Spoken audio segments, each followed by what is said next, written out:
Hello friends, अर्श institute में आपका स्वागत है। जैसा कि हम आपके लिए लेकर आए हैं 250 प्रश्नों की सीरीज़। और आज हमारा क्वेश्चन स्टार्ट होगा 201 नंबर पे। तो चलिए बिना देर करे स्टार्ट करते हैं। क्वेश्चन नंबर 201, आँखों में खून उतरना मुहावरे का अर्थ कौन सा है? आँखों में खून उतरना मुहावरे का अर्थ कौन सा है? ऑप्शन आपके हैं, ए क्रोध से आँख मुंह लाल होना, बी बीमार होना, सी क्रोध में अपशब्द कहना, या डी विनाश करना। आपको आंसर बताना है कि तो यहाँ पर आपको सही आंसर बताना है कि आंखों में खून उतरना मुहावरे का सही अर्थ कौन सा होगा। क्रोध से आंख मुंह लाल होना, बीमार होना, क्रोध में अपशब्द कहना, या विनाश करना। चलिए राइट आंसर देख लेते हैं, आंसर कौन सा सही है। यहाँ पर ऑप्शन सही हो जाता है आपका ए, क्रोध से आंख मुंह लाल होना और सही अर्थ है आंखों में खून उतरने का। चलिए चलते हैं अपने अगले क्वेश्चन की तरफ। क्वेश्चन नंबर 202, खून सवार होना मुहावरे का किस अर्थ में प्रयोग होता है? खून सवार होना मुहावरे का अर्थ बताना है आपको। यहाँ पर ऑप्शन है आपके, ए किसी को मार डालने के लिए उद्यत होना, बी क्रोध आना, सी किसी को भड़काना, या डी बेकाबू होना। आपको बताना है यहाँ पर कि खून सवार होना मुहावरे का सही अर्थ क्या होगा। कमेंट सेक्शन में बताइए। चलिए स्टार्ट करते हैं। सही आंसर देख लेते हैं यहाँ पर कौन सा है। ऑप्शन यहाँ पर सही हो जाता है ऑप्शन ए, किसी को मार डालने के लिए उद्यत होना खून सवार होने का सही अर्थ है। चलिए चलते हैं अपने अगले क्वेश्चन की तरफ। क्वेश्चन नंबर 203, गागर में सागर भरना का क्या अर्थ है? गागर में सागर भरने का क्या अर्थ है? ऑप्शन है आपके, ए अधिक में थोड़ा कहना, बी थोड़े शब्दों में बहुत कुछ कहना, सी गागर में से मटका भरना, या डी साधनों का सदुपयोग करना। आपको राइट आंसर बताना है, गागर में सागर भरने का सही अर्थ क्या है। अधिक में थोड़ा कहना, थोड़े शब्दों में बहुत कुछ कहना, गागर में से मटका भरना, या साधनों का सदुपयोग करना। राइट आंसर देख लेते हैं। आंसर यहाँ पर सही हो जाता है ऑप्शन बी, थोड़े शब्दों में बहुत कुछ कहना। बिल्कुल सही आंसर है आपका, राइट। 203। चलिए चलते हैं अपने अगले क्वेश्चन की तरफ। क्वेश्चन नंबर 204, घी के दीपक जलाना मुहावरे का सही अर्थ क्या है? घी के दीपक जलाना मुहावरे का सही अर्थ क्या है? ऑप्शन है आपके, ए दिवाली मनाना, बी विकास होना, सी खुशियां मनाना, या डी उत्सव प्रिय होना। ऑप्शन है आपके, दिवाली मनाना, विकास होना, खुशियां मनाना, या उत्सव प्रिय होना। घी के दीपक जलाना ऑप्शन सही आंसर बताइए। दिवाली मनाना, विकास होना, खुशियां मनाना, या उत्सव प्रिय होना। चलिए आंसर देख लेते हैं यहाँ पर कौन सा आंसर सही हो जाता है। ऑप्शन यहाँ पर सही हो जाता है आपका ऑप्शन सी, खुशियां मनाना। घी के दीपक जलाने मुहावरे का सही अर्थ है खुशियां मनाना। चलिए चलते हैं अपने अगले क्वेश्चन की तरफ। क्वेश्चन नंबर 205, चिकना घड़ा होना मुहावरा किस अर्थ में प्रयोग किया जाता है? चिकना घड़ा होना मुहावरा किस अर्थ में प्रयोग किया जाता है? ऑप्शन है आपके, ए सुंदर होना, बी बदसूरत होना, सी किसी बात का प्रभाव ना पड़ना, या डी जो बहुत संवेदनशील हो उसके लिए। आपको राइट आंसर बताना है, चिकना घड़ा होना जो है मुहावरे का किस अर्थ में प्रयोग किया जाता है। ऑप्शन है आपके, ए सुंदर होना, बी बदसूरत होना, या सी किसी बात का प्रभाव ना होना, या डी जो बहुत संवेदनशील हो उसके लिए कहते हैं चिकना घड़ा होना। आपका आंसर कौन सा है कमेंट सेक्शन में बताइए। चलिए राइट आंसर देख लेते हैं यहाँ पर कौन सा आंसर सही है। यहाँ पर ऑप्शन सही हो जाता है सी, किसी की बात का प्रभाव ना पड़ना, चिकना घड़ा होना। चिकना घड़ा होना यानी कि कोई चिकने घड़े पे हम लोग पानी डालते हैं तो सरक जाता है, ठीक है। तो यानी किसी चीज़ का असर ना होना उसके ऊपर, ठीक। तो किसी भी बात का प्रभाव ना पड़ना, चिकना घड़ा होना। चलिए चलते हैं अपने अगले क्वेश्चन की तरफ। क्वेश्चन नंबर 206, चिराग तले अंधेरा होना। चिराग तले अंधेरा होना का क्या अर्थ है? ऑप्शन है आपके, दूसरों के दोष को देखना, बी दूसरों की निंदा करना, सी अपना दोष खुद को ना दिखाई पड़ना, या डी अंधेरा छाना। आपको बताना है राइट आंसर, चिराग तले अंधेरा होना। ऑप्शन है आपके, दूसरे के दोष को देखना, बी दूसरों की निंदा करना, सी अपना दोष खुद को ना दिखाई पड़ना, या डी अंधेरा छाना। चलिए चलिए देख लेते हैं राइट आंसर यहाँ पर कौन सा है। यहाँ पर ऑप्शन आपको सही हो जाता है ऑप्शन सी, अपना दोष खुद को ना दिखाई पड़ना, चिराग तले अंधेरा होना, ठीक है। चलिए चलते हैं अगले क्वेश्चन की तरफ। क्वेश्चन नंबर 207, चलता पुर्जा का क्या अर्थ है? चलता पुर्जा मुहावरे का सही अर्थ बताना है आपको। ऑप्शन है आपके, ए ईमानदार, बी बेईमान, सी चालाक और व्यवहार कुशल, या डी धूर्त। चलते पुर्जे का क्या मतलब है?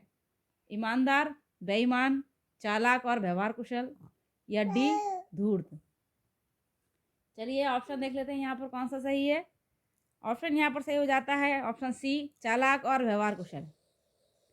चलता पुर्जा, ठीक है, चलते पुर्जे का सही अर्थ है चालाक और व्यवहार कुशल होना। चलिए चलते हैं अपने अगले क्वेश्चन की तरफ। क्वेश्चन नंबर 208, छाती पर मूंग दलना का क्या अर्थ है?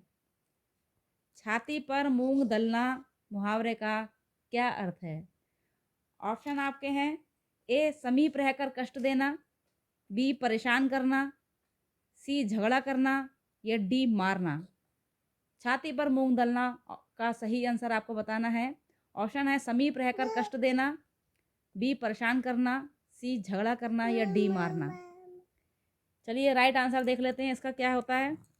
आंसर यहाँ पर सही है आपका ऑप्शन ए, समीप रहकर कष्ट देना। छाती पर मूंग दलने का सही अर्थ है कि समीप रहकर कष्ट देना। चलिए चलते हैं अपने अगले क्वेश्चन की तरफ। Question number 209। चलिए चलते हैं अपने अगले क्वेश्चन की तरफ। क्वेश्चन नंबर 209, छक्के छुड़ाना मुहावरे का सही अर्थ क्या है? छक्के छुड़ाना मुहावरे का सही अर्थ क्या है? ऑप्शन है आपके, ए डरा देना, बी हिम्मत पस्त करना, सी हिला देना, या डी सताना। छक्के छुड़ाना मुहावरे का सही अर्थ क्या है? ए डरा देना, बी हिम्मत पस्त करना, सी हिला देना, या डी सताना। डरा देना, हिम्मत पस्त करना, हिला देना, या सताना। छक्के छुड़ाना, छक्के छुड़ाना मुहावरे का सही अर्थ बताना है आपको। चलिए ऑप्शन देख लेते हैं यहाँ पर कौन सा सही हो जाता है। ऑप्शन यहाँ पर सही हो जाता है ऑप्शन बी, हिम्मत पस्त करना।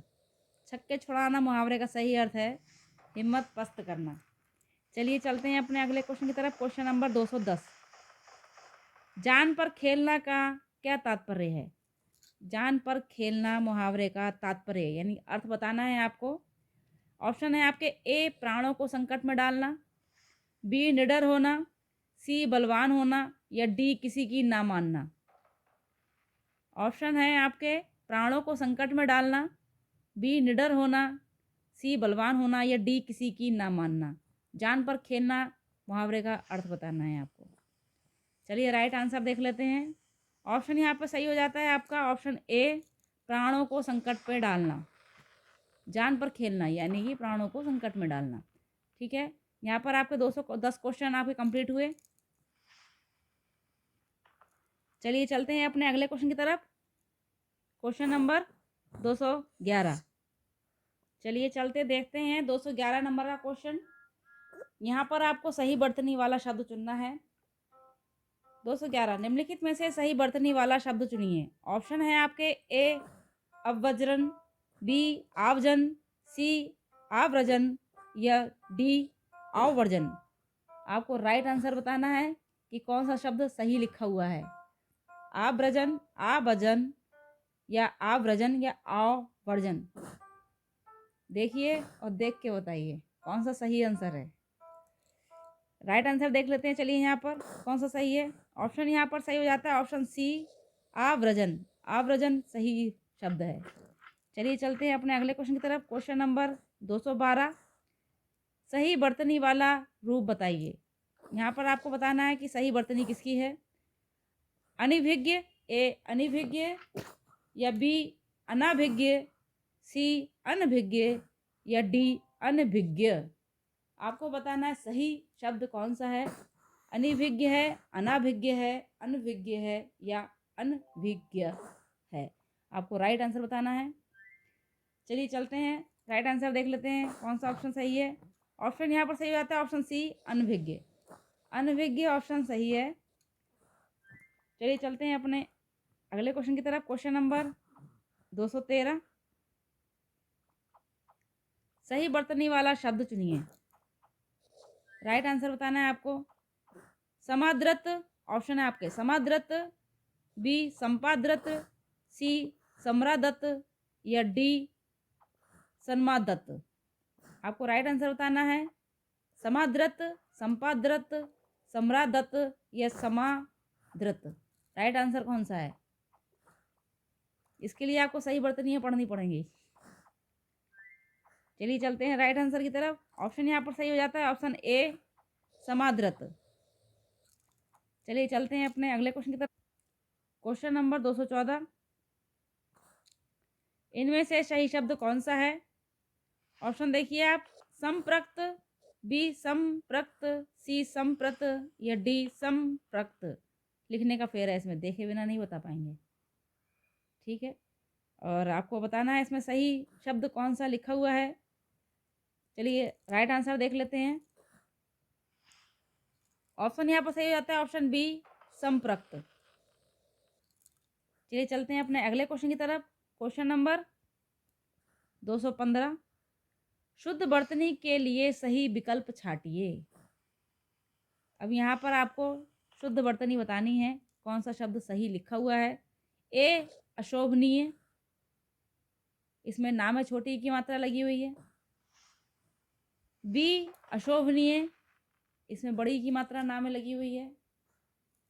सी अशोभनीय या डी अशोभनीय।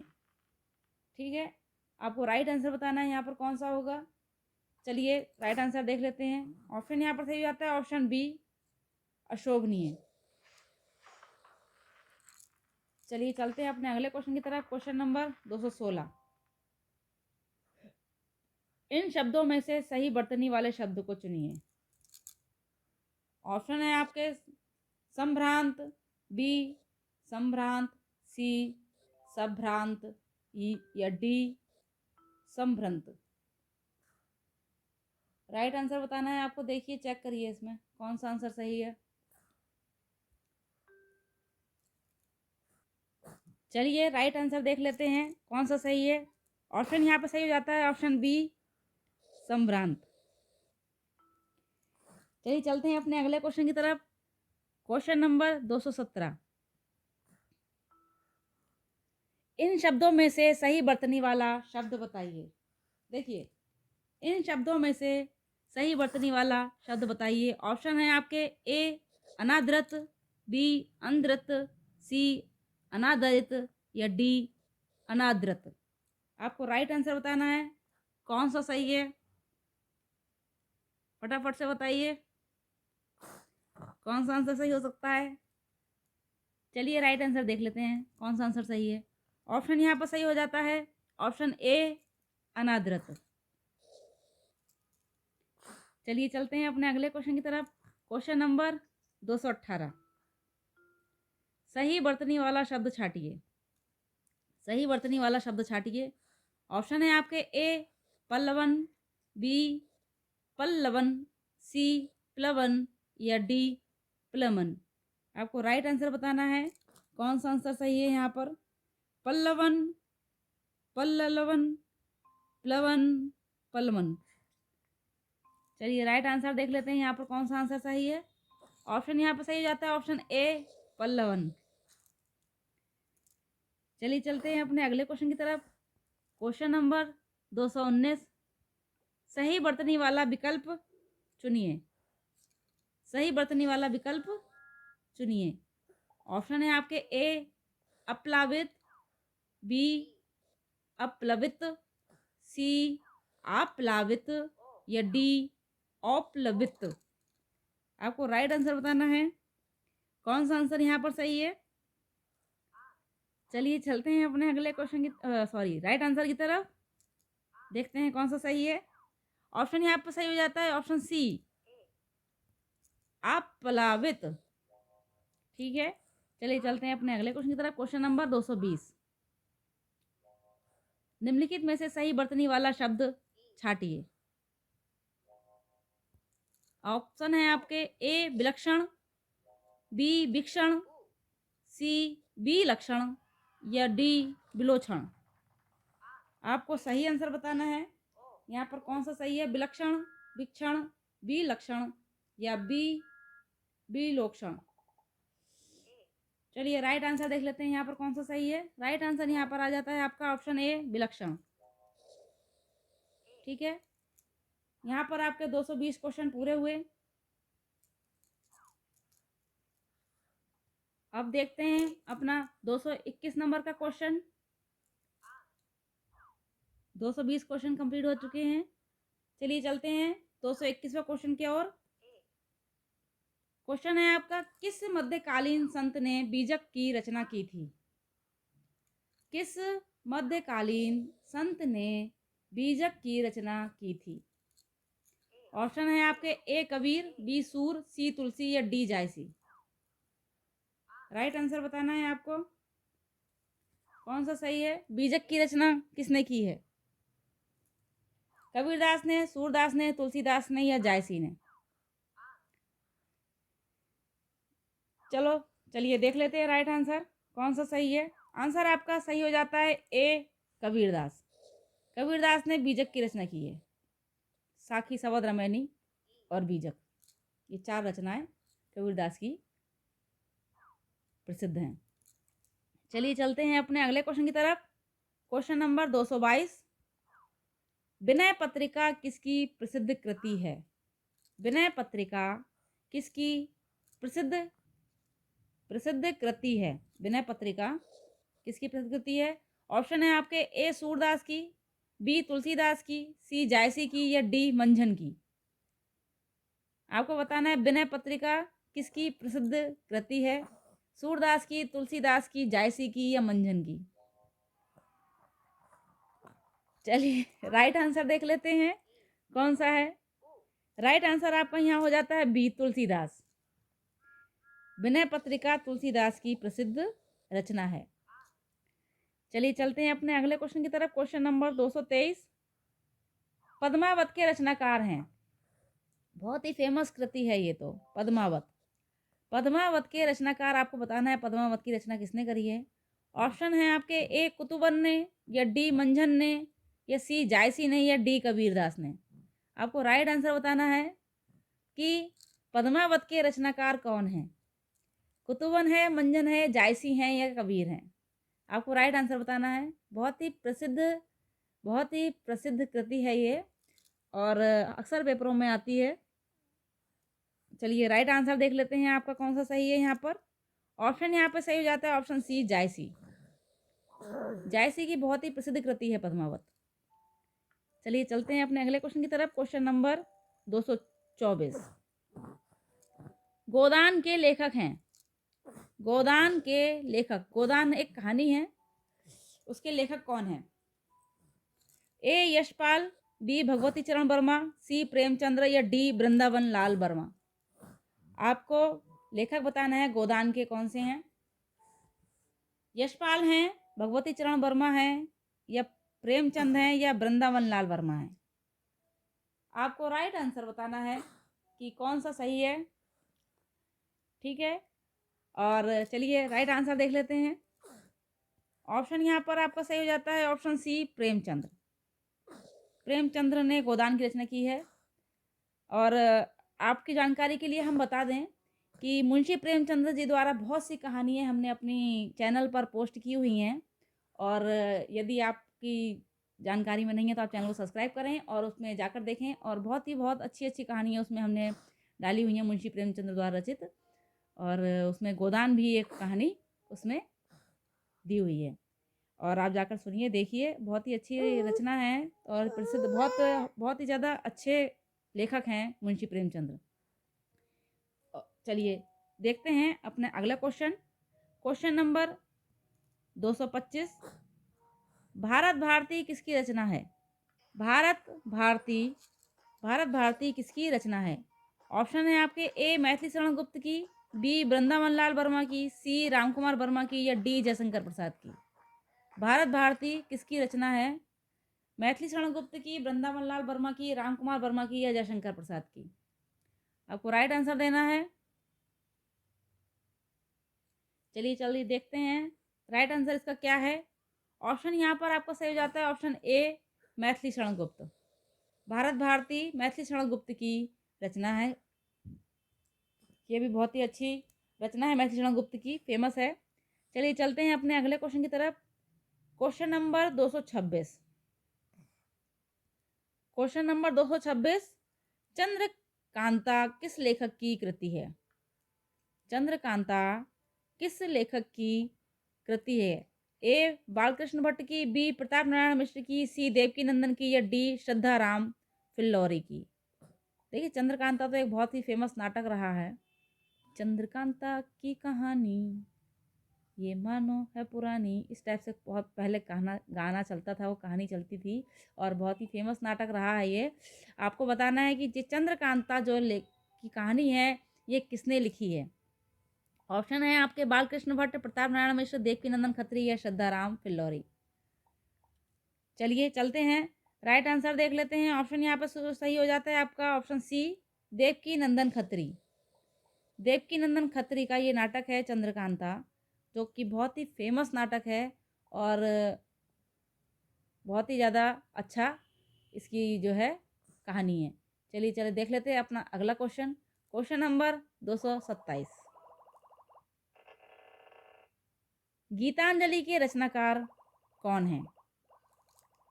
आपको बताना है गीतांजलि के रचनाकार।